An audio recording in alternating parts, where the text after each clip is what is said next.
Autre parc que je voulais mettre en avant, qui ne contient pas encore des animaux typiques de la région, des animaux un peu particuliers, c'est Dominique qui nous a amené regarder des myocastors. Alors c'est un parc au sein duquel on peut voir des myocastors, des wallabies, bientôt aussi des grands kangourous, et puis des cerfs qui vont également arriver.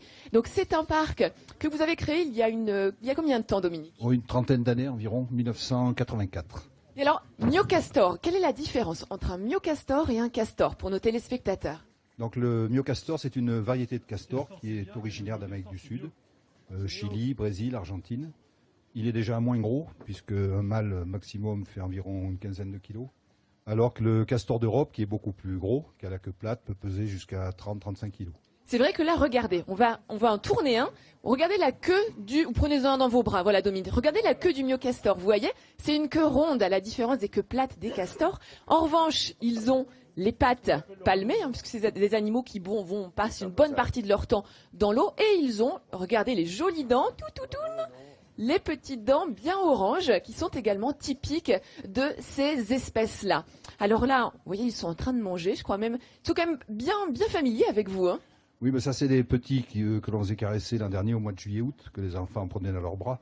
Donc ils sont bien habitués à l'homme en fait. Dis Alors donc, Hélène, oui, c'est pas un autre nom pour le ragondin en fait? Exactement, Vincent. On l'appelle aussi le ragondin. J'ai déjà vu cette tête-là quelque part. Bien vu, oui. Tu as pu le voir un jour dans ton pâté, mais ceci ne se mange pas. Ah.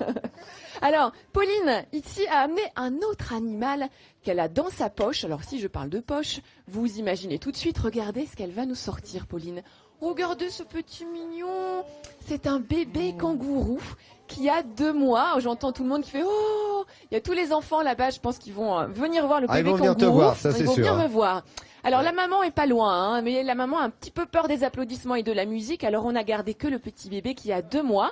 Il pourrait s'appeler Camille, comme le fils de Nathalie Schran qui est né aujourd'hui. Oh, mais en l'occurrence, il s'appelle Joy. D'ailleurs, Nathalie, je t'embrasse très fort. Et alors, pour rappeler quand même comment fonctionne, voilà, les enfants sont arrivés nombreux. Comment ça marche, les marsupiaux? Car normalement, ce petit, il est dans la poche de sa maman. Eh bien, ce sont des animaux. La mère une fois qu'elle est fécondée, il va y avoir une gestation d'abord intra-utérine, donc dans le ventre de la mère, qui peut durer d'une façon très variable, Dominique. Oui, la gestation, c'est environ 35-40 jours. Mais c'est la femelle qui décide donc le départ, le début de la gestation. Ça s'appelle une diapause. Et c'est-à-dire qu'en fonction des conditions climatiques externes, en fonction de la présence de nourriture ou pas, eh bien la mère peut garder l'embryon pendant jusqu'à 1 an dans la poche intra-utérine. Ensuite, elle accouche et on a une petite larve grande comme ça, qui fait 1 gramme. Ça ressemble à une petite chenille, c'est vraiment pas formé du tout. Il y a juste des petites griffes au bout des pattes antérieures. Et cette petite larve, eh bien, elle va passer du sexe de la femelle, elle va remonter le long des poils sur le ventre de la maman, qu'elle avait au départ imbibée de salive, pour ensuite, pouf, aller se plonger dans la poche et aller téter, s'accrocher à une des 4 mamelles dans la poche. Et alors là, il y reste combien de temps, le bébé kangourou? Alors, le bébé kangourou a jusqu'à environ 9 mois. Et de 9 à 12, il va continuer à téter sa mère, mais il va la téter de l'extérieur de la poche. Comme il est trop lourd, la femelle ne peut plus le porter. Donc à partir de 9 mois, dès qu'il veut rentrer, elle ferme. D'accord. Alors regardez, on va l'amener vers les petits enfants parce que je crois qu'ils sont quand même très. Regardez les petits, un bébé kangourou. Je ne sais pas s'ils en avaient déjà vu un en vrai, mais en tout cas c'est une chance pour vous de voir un bébé kangourou comme ça. Et là, il va bientôt aller retourner dans la poche de sa maman. Il est tout fin, il est pas maigre. Tu sais, il va encore beaucoup grandir, beaucoup grossir et il va retourner bientôt dans la poche de sa maman.